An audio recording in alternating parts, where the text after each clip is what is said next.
Buhay. Dr. Tony Leachon sapagkat mayroon siyang isinampang kaso sa Ombudsman laban sa Executive Secretary. Dr. Tony, magandang hapon si Henry Uri at si Karen Oyong. Magandang hapon po, Doc. Magandang hapon, Henry. And si Karen ba to? Yes po, Opo, Doc. yes sir. Yes, Hello, sir. Doc. Opo. Diretso na kami. Magandang hapon sa inyo lahat. Diretso na kami. Doc, ano ba yung inyong isinampang kaso at bakit kayo sampa ng kaso sa Ombudsman laban sa Executive Secretary si Ralph Recto? Hindi lang si Secretary Recto, pati yung si Secretary Ted Erbosa, the Chairman of the Board ng PhilHealth. Apo. Yung Finance Secretaries ngayon, yung DBM Secretary, magkakaroon nga ng amendment hindi lang si Secretary Toledo, kung hindi rin si Secretary Amena Pangandaman. Kasi may continuing questions kaya kailangan yung accountability. Kaya lang, ang nasento kay Secretary Recto, kasi nung nag-decide ang Supreme Court, nung pinapasole, walang accountable. So, hindi naman pwedeng kumuha ng 60 billion at tapos ganun na lang. So, technical malversation yun according to Justice Carpio. Binabasa ko yung mga write-ups niya. At yung element of plunder na 50 million, pasok po dun ngayon, kung lahat na lang kwentuhan at gagawa ako ng naratibo everyday, nakakapagod po yun So, hindi rin po na-isoli yung sa PDIC, yung Philippine Deposit Insurance Corporation, yung 107 billion. So, kung maalala natin, in 2025, si former Secretary ng Finance, Ralph Recto, siya po ang nag-orchestrate ng transfer ng 60 billion from the PhilHealth Reserve to the National Treasury. Noong September 20, one day before the 1 trillion march, sabi ni President Marcos, isoli niyo na yung pera. Inintay pa yung Supreme Court decision na December 5.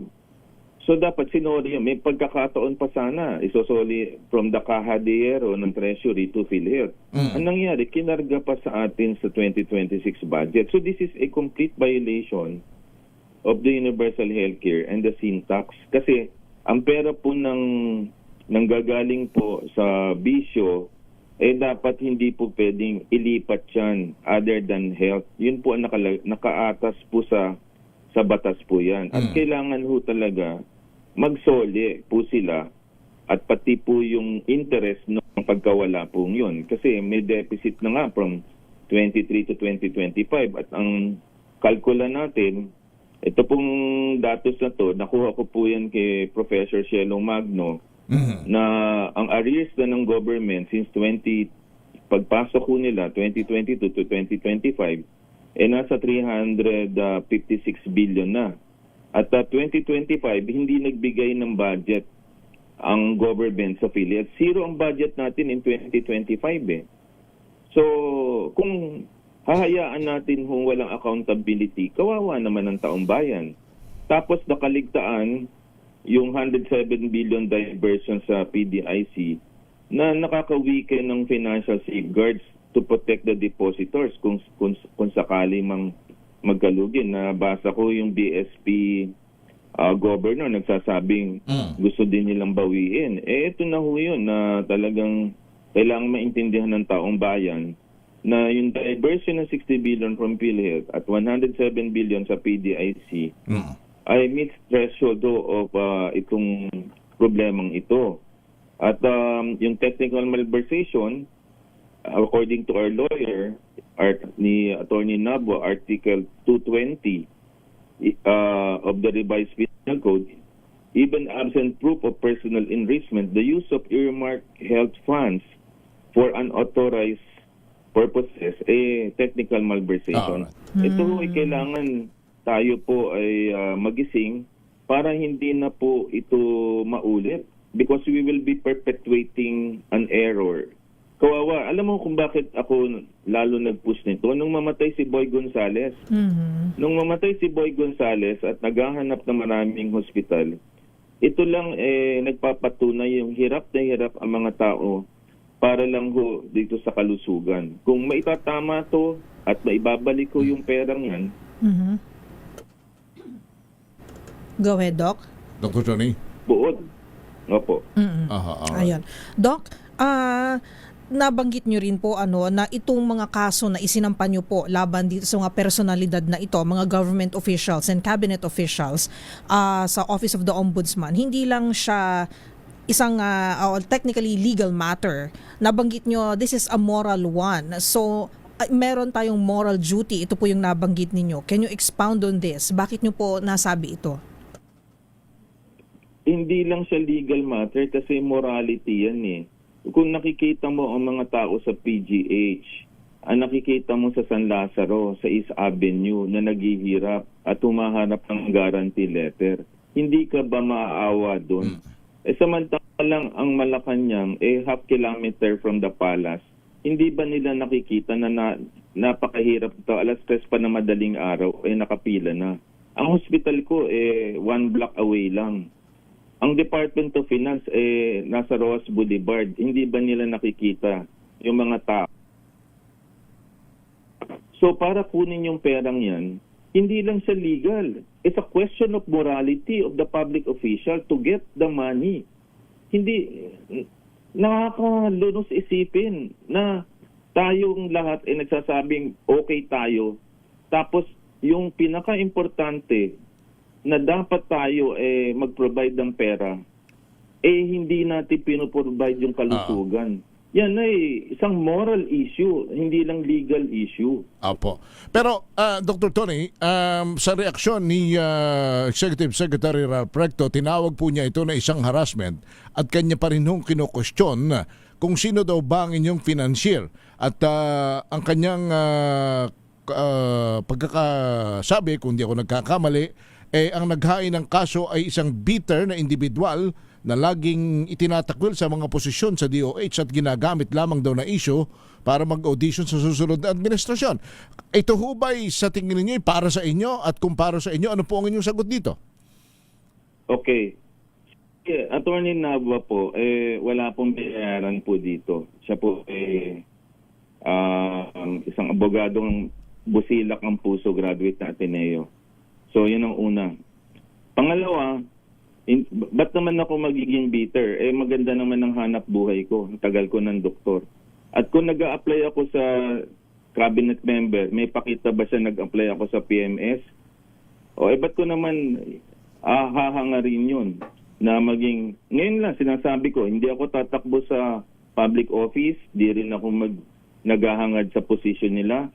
Kung ako nakikipagpolitika sila, ba't ako nakikipag-away sa kanila kung gusto ko palang maging public official? Di dapat sumisip-sip ako sa kanila. Ang pinaglalaban dito, karapatan ng bawat Pilipino at dapat pinapaunawa natin para sa lahat. So, ako ba'y bitter? Ba't ako magiging bitter? Ang sayang nga ng buhay ko. May apo ko, may pamilya ko, magandang trabaho ko. Ano naman ho ang mag-gain ko as a private citizen? This is a risk to my life, risk to my family, and risk. Kaya lang, ang life is short and tomorrow is never promised. Kung hindi ko gagawin to, sino pa ang gagawa? Kung walang nagmamalasakit sa taong bayan at tayo lahat mag-aaway lang, sabi na, nag-iingay ka lang, di tuluyan na, yun na lagi na sinasabi, di bahala na ngayon ang ombudsman at ang legal process, gumulong ito para tapos na. Nakakapagod din everyday, mag-iisip ako ng narrative para ipadama sa taong bayan ang paghihirap natin. Kaya ito na, nandun na. So wala ho yun kayong wala kayong financier, wala kang nagtutulak at nagdidikta sa inyo para gawin po ninyo ito. Is that what you're saying, Dr. Tony? Ba't naman ako mag-financier? Ako ba'y nagra-run for public office? Saan naman ako kukuha ng financier? Kahit magbukasan tayo ng bangko, baka hindi pa nga umabot na sinasabi nyo. Ano naman ho magigain ko dito? Mm-hmm. Yan ang mga sagot ho na hindi naman katanggap-tanggap. Siyempre, dapat sagutin niya ho yung issue rather than ho personal accusation. Opo. Ako naman, hindi naman ako apektado sa mga ganyan kasi sanay naman tayo eh. When politicians usually attack you do sa personal at hindi do sa issue, okay lang yan kasi ako, sanay naman ho ako. Ilang years na akong advocate since 2007 pa. 'Di ba? At kung ako sip-sip sa iba, bakit ako nagre-resign sa bawat position ko pagka ang level of integrity ay kine-question? Issue-based lang ho tayo, walang personalan ho ito. Okay. Doc Tony, after nyo pong ma-file po itong kasong ito sa Office of the Ombudsman, ano na po ba ang ating susunod na antabayanan? And ano po ang inyong inaasahan on a positive side para naman po magbunga naman po itong isinampan yung kaso? Well, I just hope the Ombudsman will actually act on it. Kasi hindi lang naman ako, pangatlo ho ako sa file ng kaso. Kaya lang, hindi pa rin ho dinidinggin eh. Alam mo, Henry, Karen, it's never easy to fight the government. And each day, nagdi-decide ka kung dapat mong gawin o hindi. Pero ang taong bayan deserve not only reforms, but also compassionate approach from the government.